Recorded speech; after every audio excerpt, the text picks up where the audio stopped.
compañeros de la prensa. Estamos aquí el diputado Alejandro López Villanueva y el diputado Maximiliano Reyes, su servidor. El tema es el asunto de la controversia constitucional que el PRD y sus diputados estamos preparando. Para eso vamos a dar lectura a algunas notas que traemos. Estamos aquí para presentar el anuncio de la futura controversia constitucional. No solo responde a una posibilidad jurídica de defender a millones de mexicanos contra un aumento inaceptable en múltiples impuestos, sino que responde a la real necesidad de que la paz social en nuestro país no continúe deteriorándose, como lo ha venido haciéndose desde la actual administración federal. Para los diputados del PRD y de las izquierdas, no solo el incremento de los impuestos nos parece incorrecto, sino que lo más preocupante es que ni la derecha, ni el PRI, ni el PAN son capaces de asumir los costos a la hora de tomar decisiones cruciales acerca de nuestra economía en recesión. La derecha no tiene rumbo, ni mucho menos el control de la economía. Nosotros, como una opción de izquierda, ya hemos tomado decisiones firmes y claras, las cuales apuntan a incentivar la inversión y apoyar a la clase trabajadora, así como a las micro, medianas y grandes empresarios, para que a través de medidas del impulso al gasto se reactive su economía y no se lleven a cabo recortes criminales a la planta laboral. Si bien es cierto que la crisis mundial, también es cierto que debe existir la inteligencia y el liderazgo suficiente para salir de ella sin causar grandes daños a la población, pero además de una crisis no puede ni debe ser utilizada para aplicar una política económica por derechistas que buscan impulsar únicamente los intereses de los sectores del poder fáctico. Convocamos a los señores diputados, senadores del PRI y del PAN, al que no es tiempo de arrojar la piedra y esconder la mano. Señores, aprendan a tomar decisiones.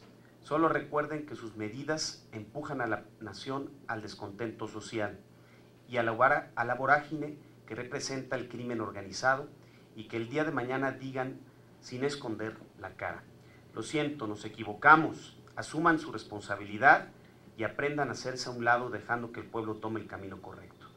Por nuestra parte, ya tomamos decisiones. Sabemos que en ocasiones es innegable hacer sacrificios que sacarán adelante la economía de todos, pero tampoco es válido condenar a la miseria a millones por los intereses de unos cuantos. Por esta razón estamos impulsando este proceso de inconstitucionalidad contra el criminal incremento de impuestos que ustedes, diputados del PRI y del PAN, aprobaron. En el supuesto de que el dictamen aprobado por la Cámara de Diputados el pasado 20 de octubre del año en curso, y mediante el cual se aprueba el decreto que reforma, adiciona y deroga diversas disposiciones de las leyes del impuesto sobre la renta, del impuesto a depósitos en efectivo y del impuesto al valor agregado, del Código Fiscal de la Federación y del decreto por el que se establecen las obligaciones que podrán denominarse en unidades de inversión, y reforma y adiciona diversas disposiciones al Código Fiscal de la Federación de la Ley del Impuesto sobre la Renta. Si esto es avalado en el Senado de la República y el Ejecutivo proceda a su publicación, confirmando esto con ello el aumento al IVA y al ICR, la Asamblea Legislativa agotará todos los medios jurídicos para combatir esa decisión que afecta a los ciudadanos que menos tienen. En ese sentido, podrían emprenderse las siguientes acciones legales. 1. Controversia constitucional basado en el artículo 105 de nuestra Constitución, para hacer respetar las garantías individuales, y además de que la Asamblea Legislativa es un ente que vela por el interés público de los ciudadanos de la Ciudad de México. Asimismo, nos sustentamos en los artículos 25 y 28 constitucional, donde establece que corresponde al Estado la rectoría del desarrollo nacional para garantizar que éste sea integral y sustentable, que fortalezca la soberanía de la nación y su régimen democrático, y que mediante el fomento del crecimiento económico y el empleo, una más justa distribución del ingreso y de la riqueza permita el ejercicio de la libertad y la dignidad de los individuos. En este caso es específico, estamos observando que el derecho al empleo está siendo trastocado y vulnerado por políticas que tienden a incrementar el desempleo y que sin duda no mantiene la dignidad de los ciudadanos y de sus individuos. Artículo 28. Las leyes fijarán bases para que se señalen precios máximos a los artículos, materiales o productos que se consideren necesarios para la economía nacional o el consumo popular, así como para imponer modalidades a la organización de la distribución de esos artículos, materiales o productos, a fin de evitar que intermediaciones innecesarias o excesivas provoquen insuficiencia en el abasto, así como el alza de precios. La ley protegerá a los consumidores y propiciará su organización para el mejor cuidado de sus intereses. La violación a estos preceptos constitucionales muestra una evidente afectación a los ciudadanos de esta entidad federativa y por ende a la representación que ostenta de los mismos este órgano legislativo. Cabe señalar que existen precedentes en el sentido de que la controversia constitucional puede interponerse en el proceso legislativo de reformas cuando el contenido de la reforma viola flagrantemente las garantías individuales. Otra opción que vamos a emprender es defender a la ciudadanía del Distrito Federal con el juicio de amparo a ciudadanos afectados por medio de asesoría jurídica a los habitantes del Distrito Federal para que promuevan, en términos de lo dispuesto en los artículos 103 y 107 de la Constitución, el juicio de amparo en contra de los aumentos. No hay que olvidar, que el IVA es un impuesto traslativo que grava el consumo de bienes o servicios, razón por la que podrían interponerse tantos amparos como consumidores haya, siempre que estos tengan reconocido su carácter de contribuyentes. Lo lógico es pensar que en el caso del aumento del IVA, lo que va a traer como consecuencia es la restricción del consumo y con ello la recesión económica. En ese sentido, resulta importante señalar que para los impuestos que ha creado o modificado la Federación, ya se ha promovido amparos por parte de la ciudadanía, como fue en el caso del IETU, en el que se promovieron un número importante, por demás significativo.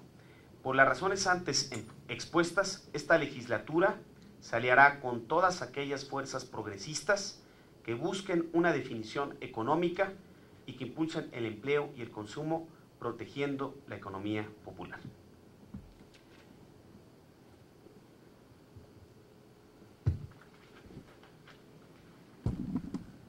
Buenos días a los medios de comunicación. Solamente queremos agregar o acotar algunas consideraciones de por qué el PRD en la Asamblea Legislativa del Distrito Federal está llevando o llevará a cabo estas acciones. El incremento a la tasa general del impuesto al valor agregado del 15 al 16%, el alza del impuesto sobre la renta del 28 al 30%,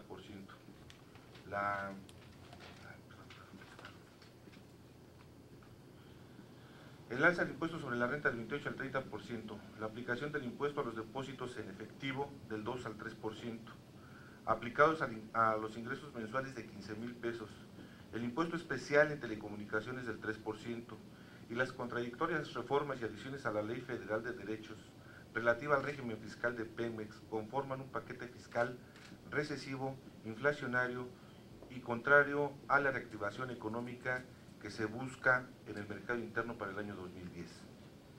El impuesto sobre la renta, que más allá de incrementarse al 30%, lo que está haciendo es ampliar una base gravable a partir de los 6,000 pesos de ingresos mensuales, con lo que se daña el poder adquisitivo del salario y la capacidad de desarrollo de la economía familiar. 2/3 partes de los contribuyentes son personas físicas asalariadas que aportan el 42% del impuesto sobre la renta. De estos, el 55% recibe 3 salarios mínimos o menos, mientras los grandes consorcios mantendrán, de aprobarse ese paquete fiscal, los privilegios para pagar solamente el 1.5% de sus enormes ganancias. Estos regímenes especiales, de no tener estas excepciones, en la ley permitirían recaudar alrededor de 733,000 millones de pesos, y estos son datos que la misma Secretaría de Hacienda ha venido manejando. El impuesto sobre depósito en efectivo, que era un impuesto de control, no debería de convertirse en un impuesto recaudatorio. No solamente se bajó el monto del depósito a 15,000 pesos para ser grabado, sino que en una idea recaudatoria se incrementó un 3%. Grabar las redes de comunicación, por ejemplo, constituye la imposibilidad de incorporar a las nuevas generaciones al conocimiento. Este impuesto representa de igual manera un atentado al desarrollo tecnológico. Constitucionalmente, como lo comentaba ya el diputado Romo, corresponde al Estado la Rectoría del Desarrollo Nacional para garantizar sea integral y sustentable. De igual manera, la Constitución expresa que quedarán prohibidos los monopolios, los estancos y las exenciones de impuestos.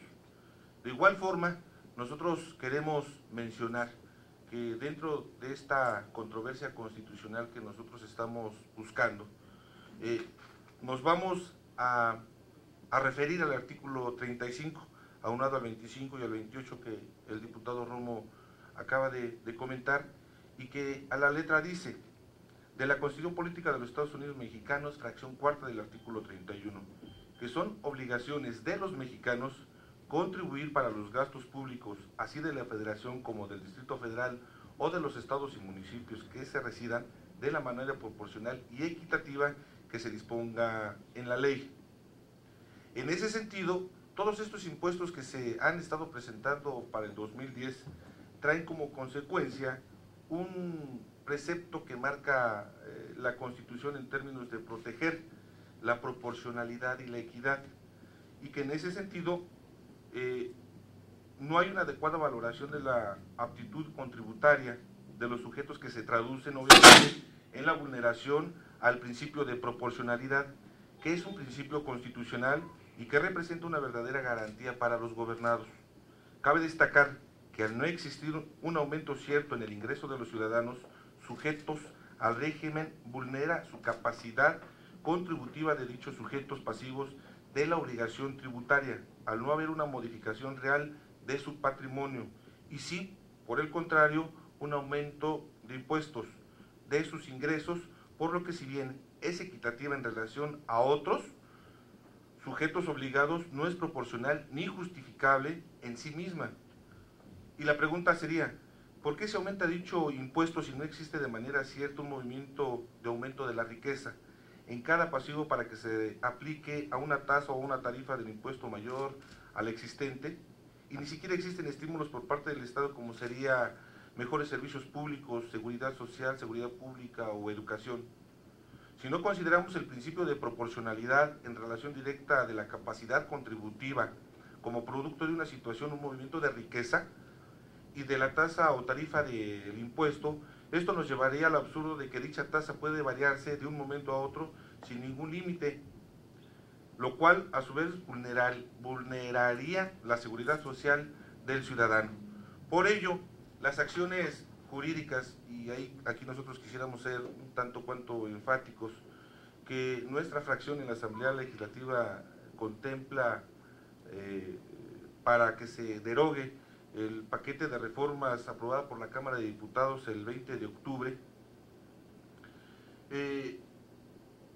tiene como eje sustancial, como ya lo comentaba el diputado Romo, la controversia constitucional, porque este paquete de reformas es una acción inconstitucional, y por tanto lo que nosotros tendríamos que estar aplicando, como vuelvo a reiterarlo, ya lo comentó el diputado, podríamos estarnos encauzando a la cuestión de los juicios de amparo y al precepto este de la vulneración del principio de la proporcionalidad. Y obviamente los artículos que nosotros estamos convocando, pues es el artículo 25, el 28, el 31, fracción 4 y el 105 constitucional.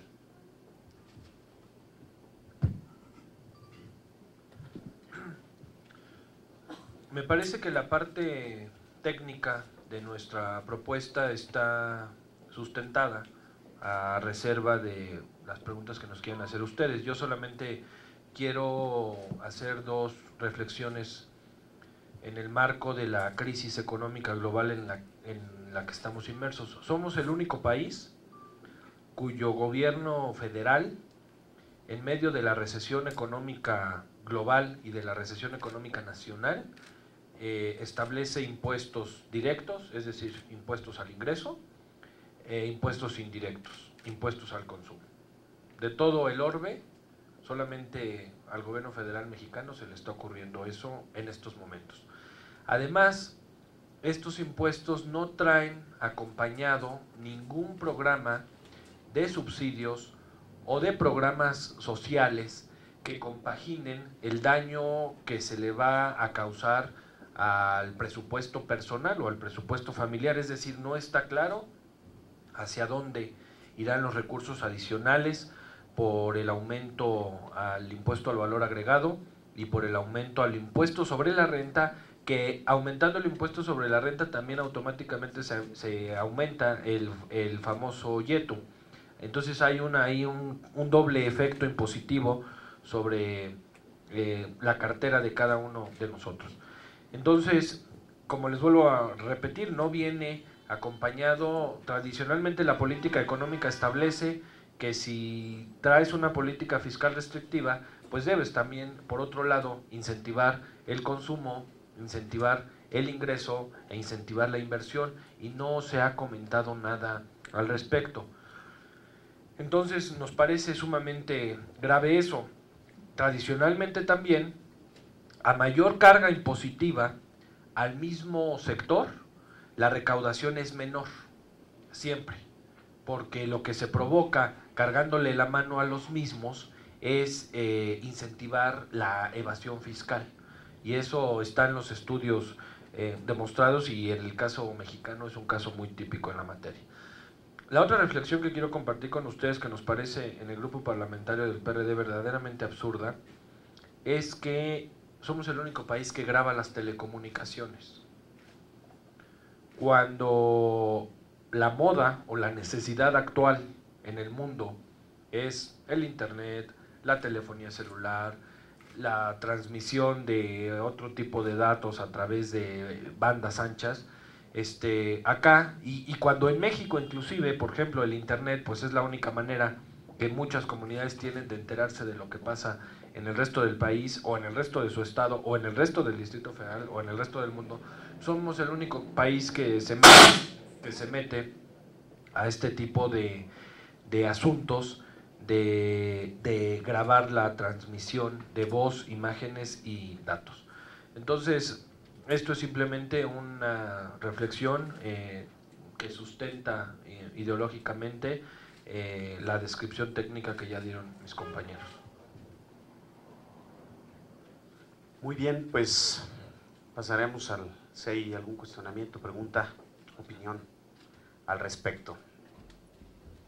¿Por qué anticiparse a dar una conferencia de prensa si todavía no se resuelve en el Senado este dictamen? Yo quisiera pensar que es muy remoto, que ese dictamen no pase así, que se eche bajo la ley de ingresos y que de pronto quedará una nueva ley de ingresos retirando este 1%, el 2%, y ¿en qué quedaría esto? Yo no sé si es jalar reflectores para querer tener información antes de que se resuelva un dictamen, y no mejor esperar a que ya con algo en concreto se pueda pues establecer una línea de acción por parte. Esperemos que, como tú lo describiste, se haga una realidad y se modifique en el Senado de la República tanto el aumento al IVA como el ICR, primero.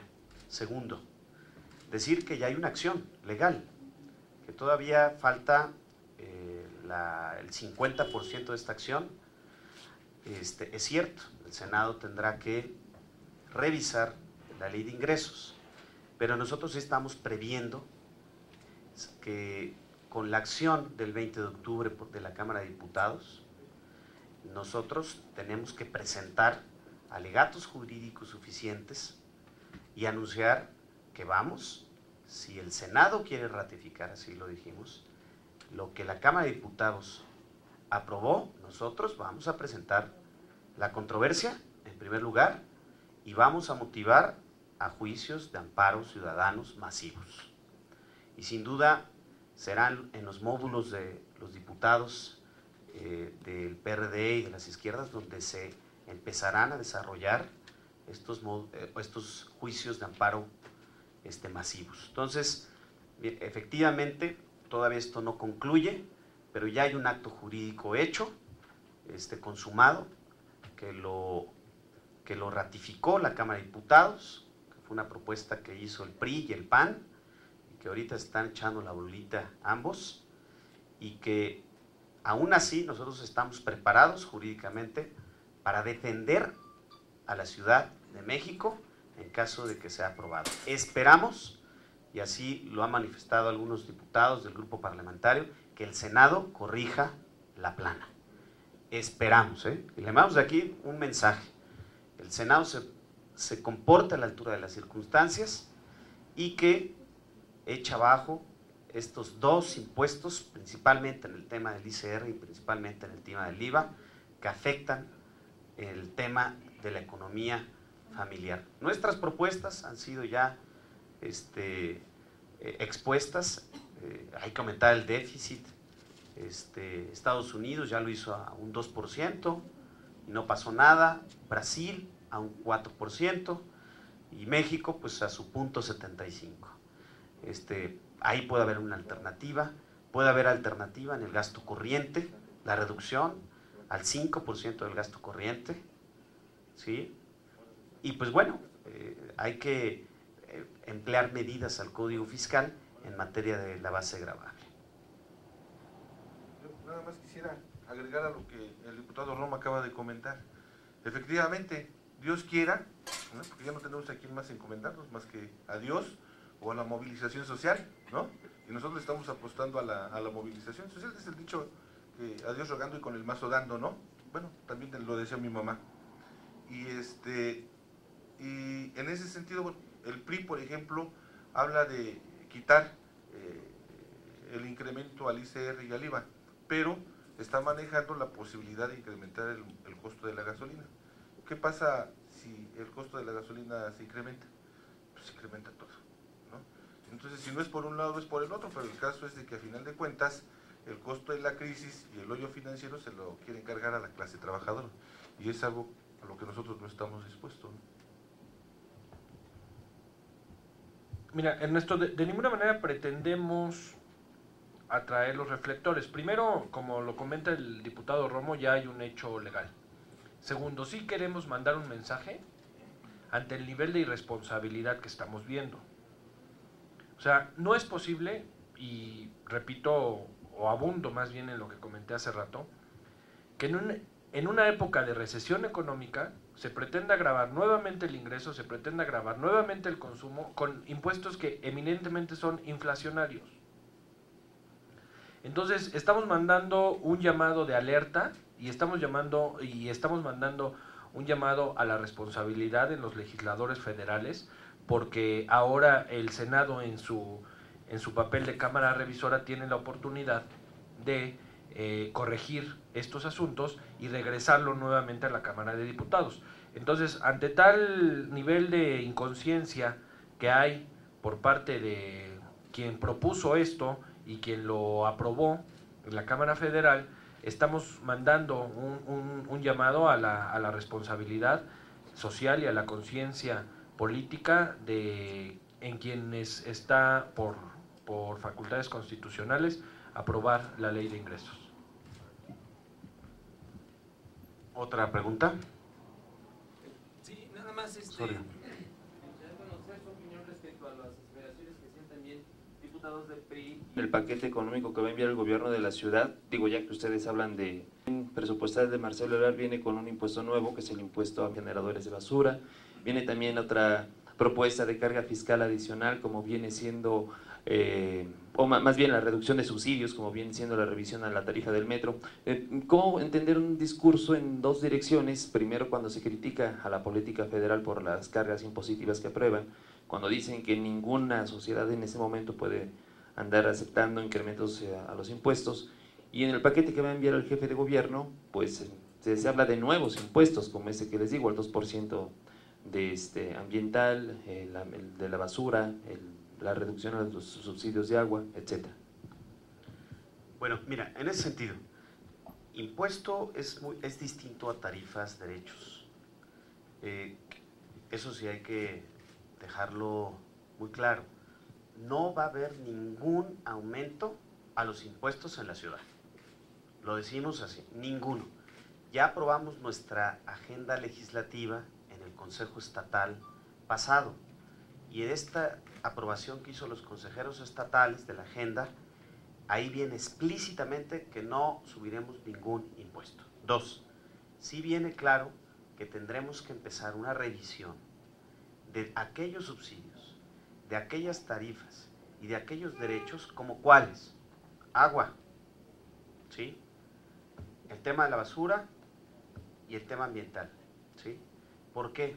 Porque tenemos que generar procesos de actualización, ¿sí? Damos ejemplos en el tema del agua, y en el tema del agua hay que aceptar, hay una gran morosidad. Existe el 40% de morosos, de uso doméstico, la mayoría. No hay una cultura clara de pago del agua, y tenemos que emplear medidas, ¿sí?, que implique ampliar la recaudación en esas materias. Un impuesto es la aplicación dirigida del Estado para generar una carga de ingresos. Un derecho y una tarifa es la contraprestación de un servicio, ¿sí? Esa es la gran diferencia. En el caso del metro, en el caso del agua, en el caso de la basura, estamos hablando de que el Estado provee un servicio y tiene que generar actualización en las distintas tarifas, en las distintas formas como presta estos servicios. Pero ojo, en el tema de impuestos, o sea, lo que maneja como rectoría dirigida el Estado, en el caso local, no habrá ningún aumento. ¿El 2% de la escuela Marta Delgado no es un derecho, es un impuesto? A ver, tanto el impuesto ambiental o la carga ambiental como el asunto de los generadores de residuos sólidos, así como el tema eventual, que todavía no es un hecho porque ni siquiera el gobierno de la ciudad ha presentado su propuesta de ley de ingresos, entre otras cosas, porque no sabemos cuántos recursos vaya a tener el Distrito Federal, de lo que también me gustaría comentarles, si me permiten ahorita. Por ejemplo, en el asunto del agua es ajustar las tarifas a los mayores consumidores de agua, no es ajustarle las tarifas a la gente de escasos recursos. Igual la basura, igual la contaminación hacia el medio ambiente, hacia el aire, pues estamos hablando aquí de ajustar el tema a los estratos sociales más altos o a los deciles de mayor ingreso en la ciudad. Y les comento otro asunto que estamos trabajando en el tema del agua, por ejemplo. Ustedes saben que hay aproximadamente el 60% de las notarías establecidas en la Ciudad de México tienen adeudos desde hace más de 2 años sobre el agua, o que, por ejemplo, las secretarías de Estado o los órganos autónomos como el IFE o la Comisión Nacional de Derechos Humanos reciben también subsidios de agua, cuando el agua que se utiliza para esas instalaciones no es agua para uso de sobrevivencia humana.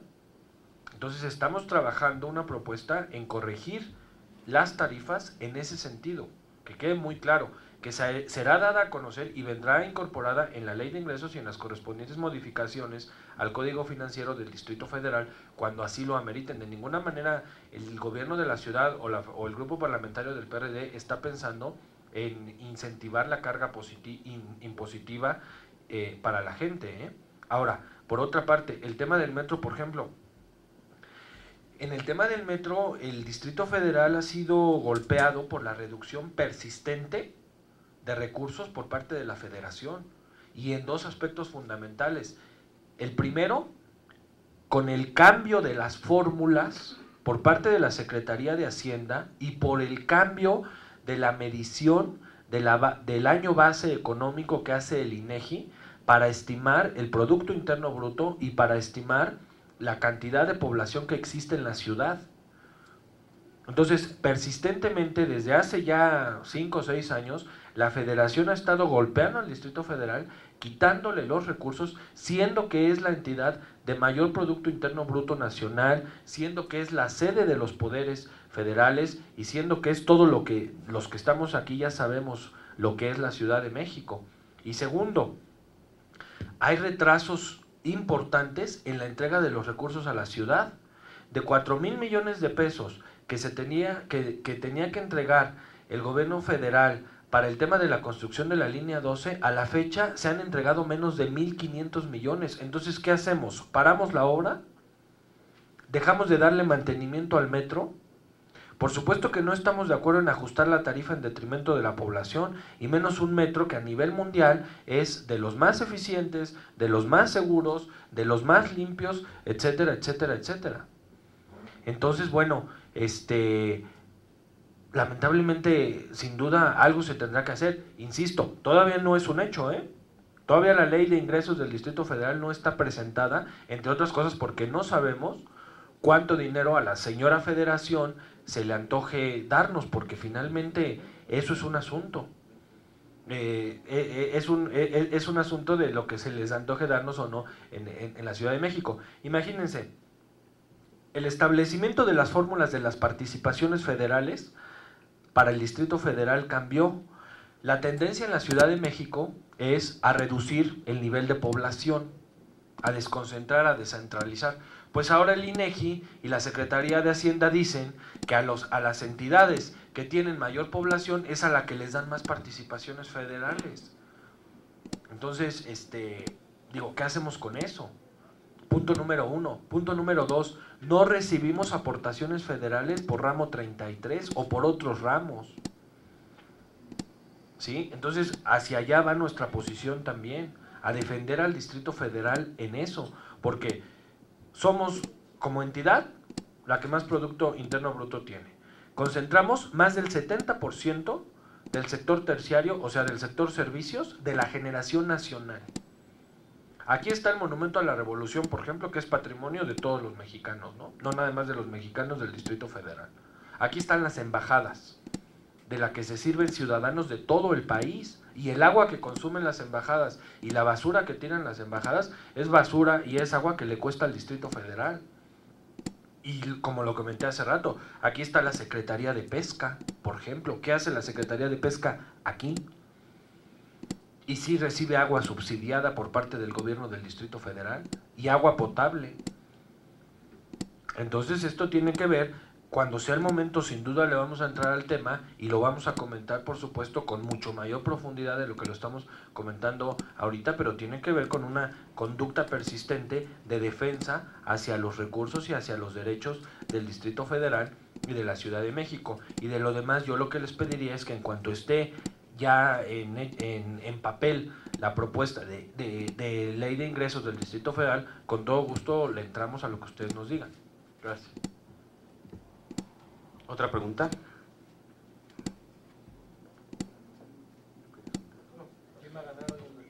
Bueno, pues que gane el América, ¿no?